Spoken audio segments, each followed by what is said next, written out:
Assalamualaikum warahmatullahi wabarakatuh. Perkenalkan, nama saya Retno Firdianti, SPMC Psikolog. Kali ini saya akan mempresentasikan bagaimana saya menyiapkan hingga melaksanakan pengajaran sebagai pernyataan diri dosen dalam rangka unjuk kerja Tridharma Perguruan Tinggi untuk memenuhi tugas dari sertifikasi dosen. Sebelumnya, latar belakang pendidikan saya, waktu S1 saya mengambil Fakultas Psikologi, dan saya mendapatkan gelar sarjana psikologi, kemudian melanjutkan studi ke Magister Psikologi Profesi, sehingga saya mendapatkan gelar kemagisteran sebagai syarat menjadi dosen, dan juga selain itu, di Magister Psikologi Profesi, saya mendapatkan gelar keprofesian sebagai psikolog umum. Sehingga sejak awal berkarya dan bekerja sebagai dosen, saya juga mempraktekkan keprofesian saya sebagai psikolog umum melalui Biro Psikologi Pusat Layanan Psikologi di Universitas Muhammadiyah Malang dan juga beberapa biro lainnya yang terlibat.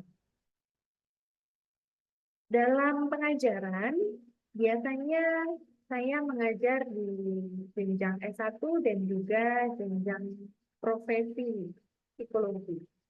Untuk mata kuliah yang biasa saya ampu di jenjang S1, diantaranya adalah psikologi pendidikan, tes psikologi, baik tes intelijensi, bakat minat, dan kepribadian, modifikasi perilaku, psikologi sekolah, psikologi e-learning, observasi dan wawancara, mata kuliah magang, dan juga saya menjadi pembimbing skripsi. Sedangkan untuk pengajaran S2, saya menjadi dosen pengajar matrikulasi dalam blok profesi dan juga membimbing LP3.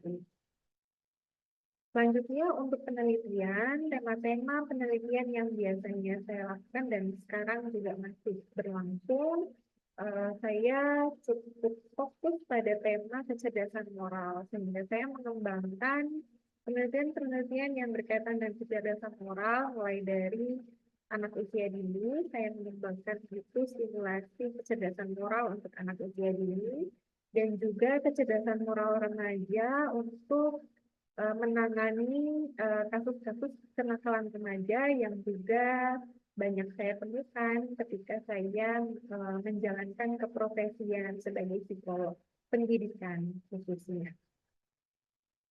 Untuk penelitian kecerdasan moral remaja, saya sedang membuat modul sahabat kepompong yang dikembangkan untuk sebagai bentuk intervensi yang bisa meningkatkan kecerdasan moral dan juga mengatasi beberapa kenakalan remaja yang ada di lapangan.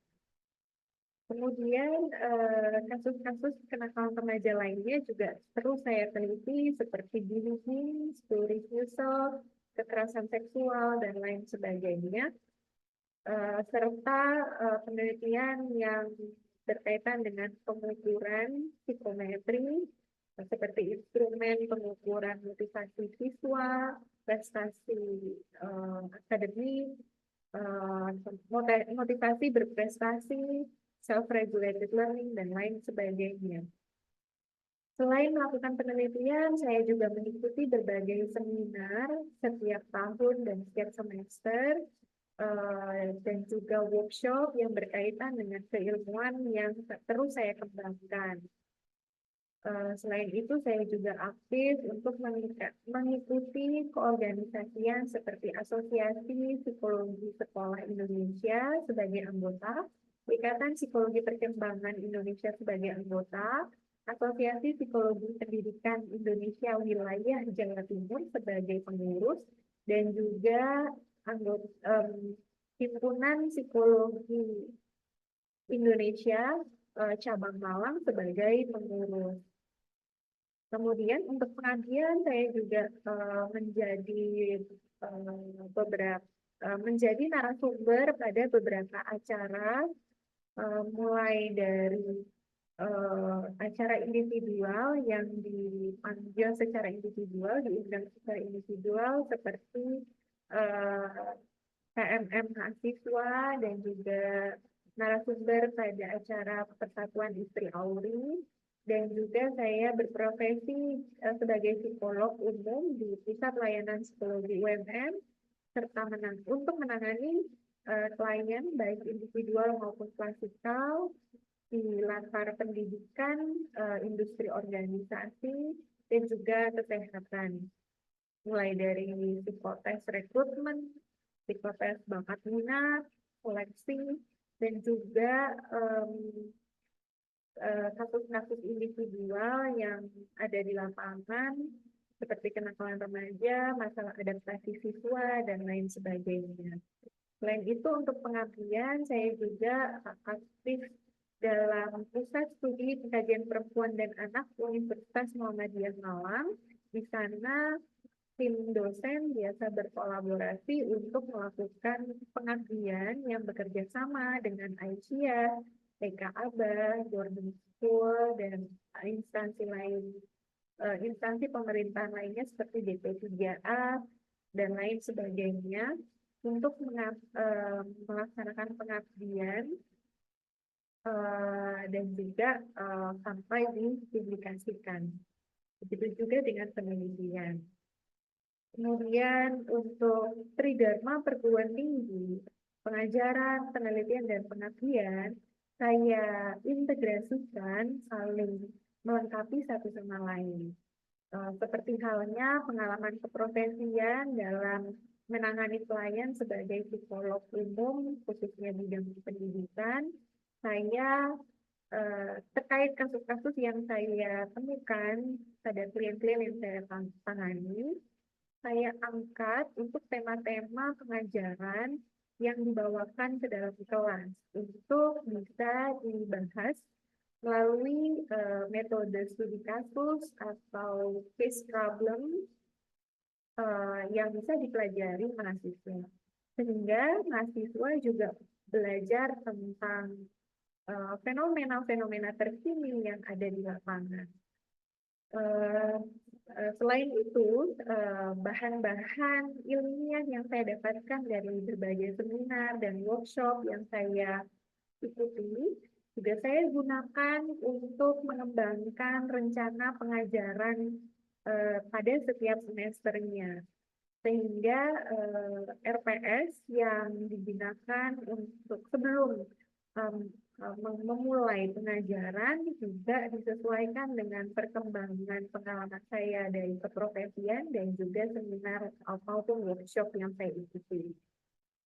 Kemudian terkait pengabdian kepada masyarakat, selain memberikan sharing keilmuan, saya juga membuka peluang untuk kerjasama yang berkelanjutan dengan masyarakat setempat maupun instansi-instansi yang relevan untuk pengembangan keilmuan yang menjadi ekspertis saya. Nah, selanjutnya saya akan share tentang bagaimana saya mempersiapkan pengajaran. Bagaimana saya mempersiapkan pengajaran pada setiap semesternya. Sudah tampil ada satu folder yang biasanya saya siapkan mulai dari RPS, kemudian modul penugasan, dan juga materi. Ini semester yang sudah berjalan, langsung saja pada RPS saya menyiapkan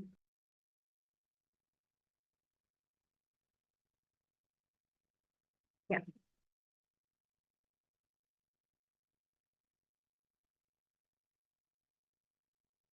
Untuk RPS yang disiapkan seperti ini, untuk tim teachingnya ada saya dan dua dosen lainnya.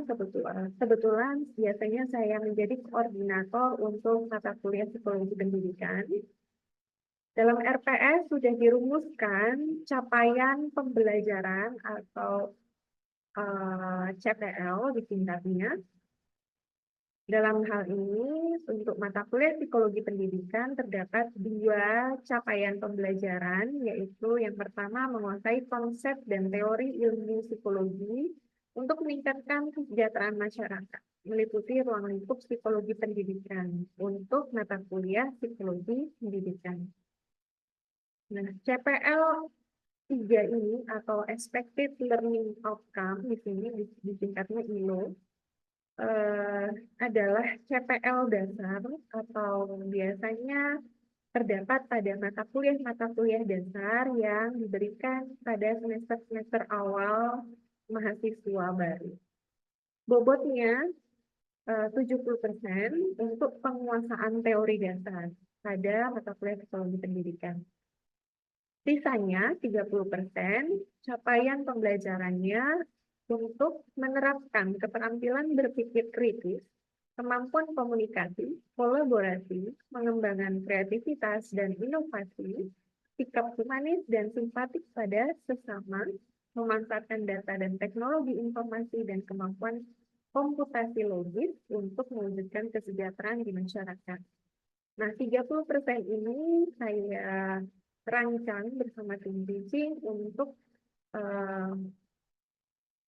membuat mahasiswa mampu berpikir kritis untuk membahas tidak hanya teori, tapi aplikasi dari teori-teori yang dipelajari di psikologi pendidikan untuk merespon apa yang ada di lapangan. Itulah mengapa saya katakan tadi, pada mata kuliah ini biasanya saya akan mengangkat isu-isu terkini terkait psikologi pendidikan yang saya dapatkan di keprofesian pada saat menangani klien-klien. Kita akan lihat lebih lanjut, dalam 2 capaian ini diturunkan menjadi beberapa capaian pembelajaran mata kuliah. Ada 6 CPMK, mulai dari definisi psikologi pendidikan, dan ada kita juga akan mengenal tokoh-tokoh psikologi pendidikan, kemudian menganalisa perbedaan individu melalui perkembangan kognitif, linguistik, perbedaan pribadi dan sosial, ini juga meliputi teori-teori dasar, kemudian selanjutnya memahami perbedaan kelompok dan perbedaan individual, dan juga termasuk memahami individu berkebutuhan khusus, juga perbedaan individual lainnya seperti gaya belajar dan karakteristik IBK. Kemudian mahasiswa mampu menganalisa pandangan behavioristik, kognitif konstruktivisme, dan sosial kognitif yang berkaitan dengan proses belajar. Ini juga merupakan teori dasar yang sudah dipelajari di semester 1. Kebetulan psikologi pendidikan ini ada di semester 2. Namun konteksnya pada psikologi pendidikan lebih fokus pada konteks pendidikan atau konteks belajar. Kemudian mahasiswa mampu menganalisa teori motivasi dan juga faktor kognitif dalam memotivasi proses berpikir kompleks. Di sini ada teori-teori berpikir kompleks seperti metakognisi, critical thinking, dan lain sebagainya. Kemudian yang terakhir, mampu membandingkan macam strategi pembelajaran dengan kaitannya metode teknologi, menciptakan lingkungan belajar yang efektif, iklim kelas, menyikapi perilaku agresif di kelas. Nah, ke-6 CPMK ini diturunkan lagi menjadi sub-CPMK untuk mempermudah kita membreakdown pada pertemuan-pertemuan, mulai dari sub CPMK 1 hingga sub CPMK 12. Nah, ini lebih lanjut nanti dibahas berdasarkan pertemuan-pertemuan. Untuk gambaran persentase untuk CPL 1 tadi untuk muatan teori besar sebesar 70% ada di sub CPMK 1, 2, 3, 4, 5, 7, 8, 9, 10. Sedangkan yang 30% di CPL 2 terkait critical thinking, kemampuan kreativitas siswa dalam berpikir, ada di sub CPMK 6, 11, dan 12. Nah, mata kuliah ini psikologi pendidikan ini memberikan pemahaman dan kemampuan pada mahasiswa untuk mengasosiasikan terkait psikologi dengan proses pendidikan yang meliputi proses belajar mengajar di sekolah yang meliputi psikologi siswa, psikologi guru, serta sistem pembelajaran yang diterapkan dalam proses belajar. Kemudian ada referensi buku-buku maupun e-book yang digunakan, dan juga kita langsung kepada sub CPNK per pertemuan. Untuk minggu pertama, di sini ada materi pembelajaran yang spesifik. Sub CPNK-nya untuk sejarah dan tokoh-tokoh. Di sini sudah dijelaskan materinya. Dan metodenya menggunakan ceramah, estimasi 2 SKS. Kemudian pertemuan kedua sampai dengan pertemuan ke-12, ya, itu berbentuk metode presentasi kelompok. Nah, selama metode pembelajarannya berbentuk presentasi kelompok, yang dipelajari mahasiswa adalah teori-teori dasar.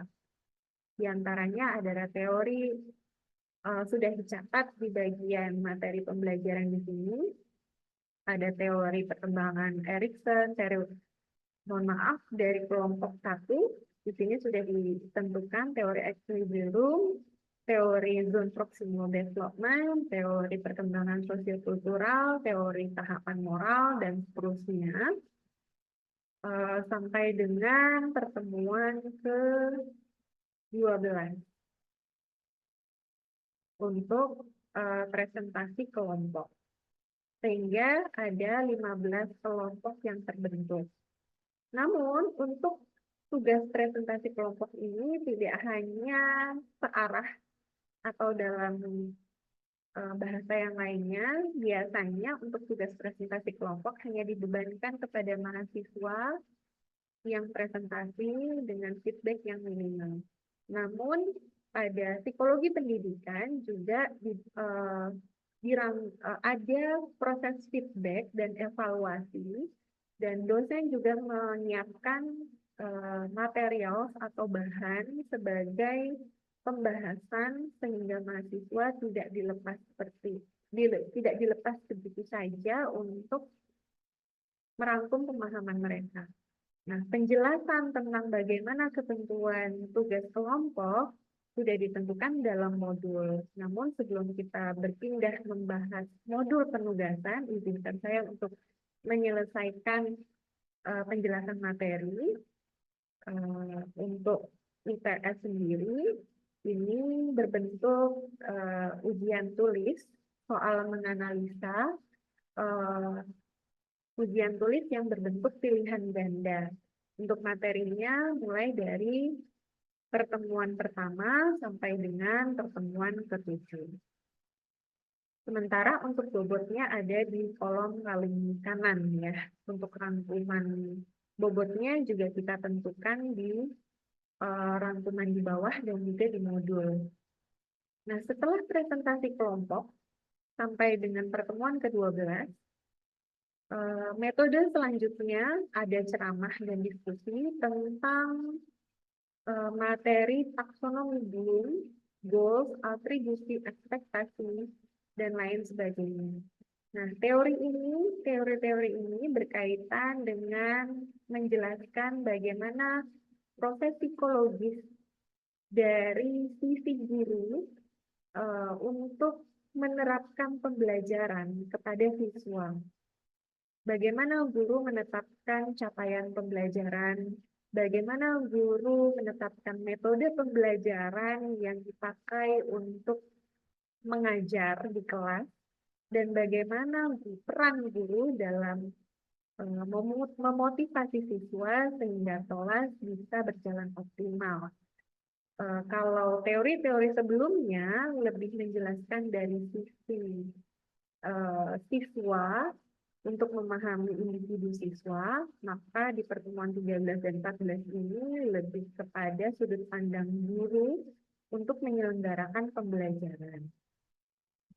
Kemudian di pertemuan 15 dan 16 ini berbentuk pemahaman mahasiswa terkait isu-isu psikologi pendidikan di lapangan.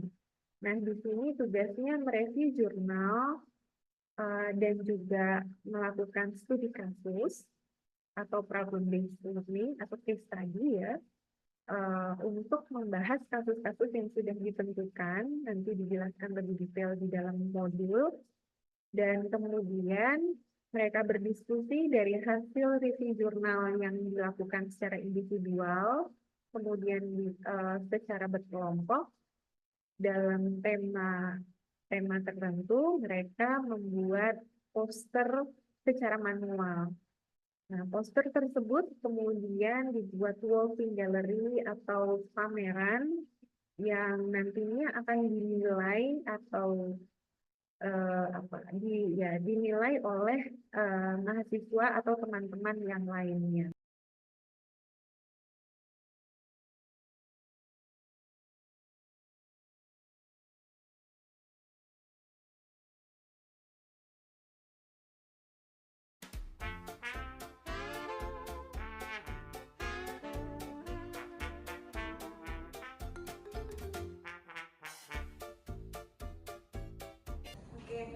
Assalamualaikum warahmatullahi wabarakatuh. Waalaikumsalam warahmatullahi wabarakatuh. Selamat pagi teman-teman. Hari Kita mulai kuliah pada hari ini dengan Bismillahirrahmanirrahim.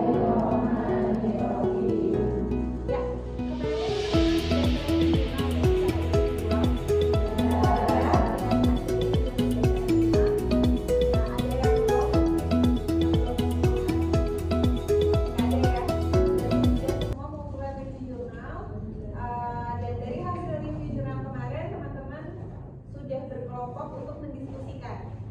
Gitu? Sudah cukup belum mendiskusikannya? Sudah mendapatkan gambaran ya. Jadi teman-teman tuangkan ke dalam poster masing-masing, bebas, mau berwarna, mau dikreasikan sebagus apapun, semenarik apapun. Saya lihat sudah membawa poster hasil karya kelompok masing-masing berdasarkan 12 topik kemarin ya. Ada dari study case dari PAUD, SD, SMP, SMA, dan perguruan tinggi ya. Dan masing-masing ada 2 topik, jadi totalnya ada 12 kelompok. Oke, sekarang mungkin langsung saja berkumpul dengan kelompoknya masing-masing. Sudah dengan kelompok ini, kelompok berapa? Kelompok 10. 1. Kelompok 1 di mana? Kelompok 1. Kelompok 2. Kelompok 1 di mana? Kelompok 1. Kelompok 2. Kelompok 3. SD. SD 1. SD.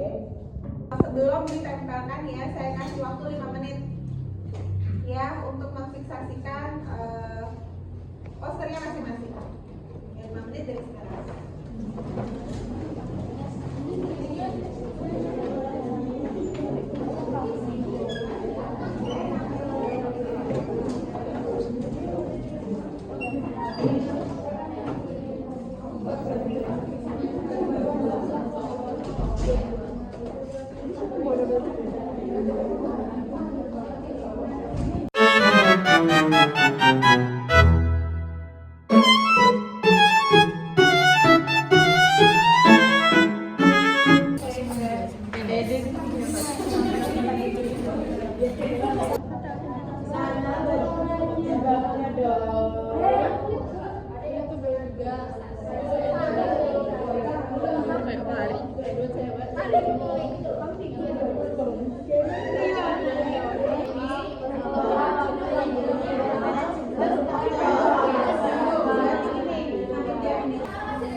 Berapa Pak?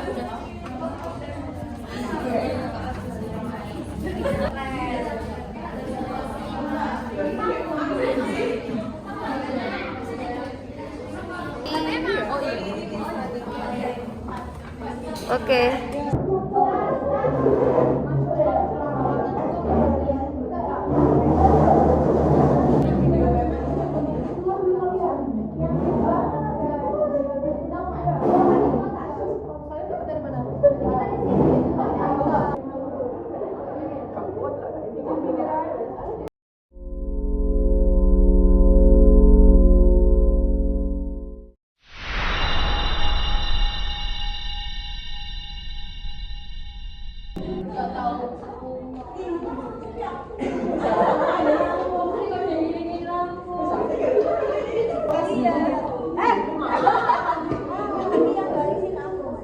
Yang garisin dia, yang gambar gede-gede jeleknya.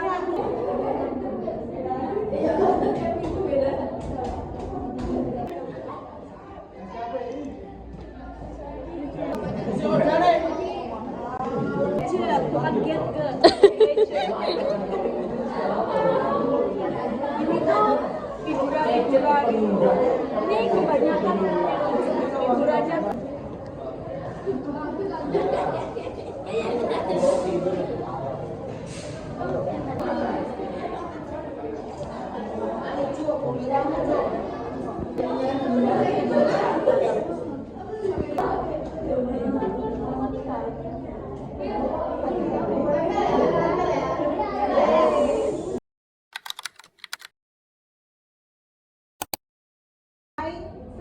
Seberapa informatif poster tersebut, nilainya juga 1, 2, 3. Kalau 2 berarti sedang-sedang aja, kalau 3 sangat informatif gitu ya, kalau 1 berarti kurang informatif gitu ya. Yang ketiga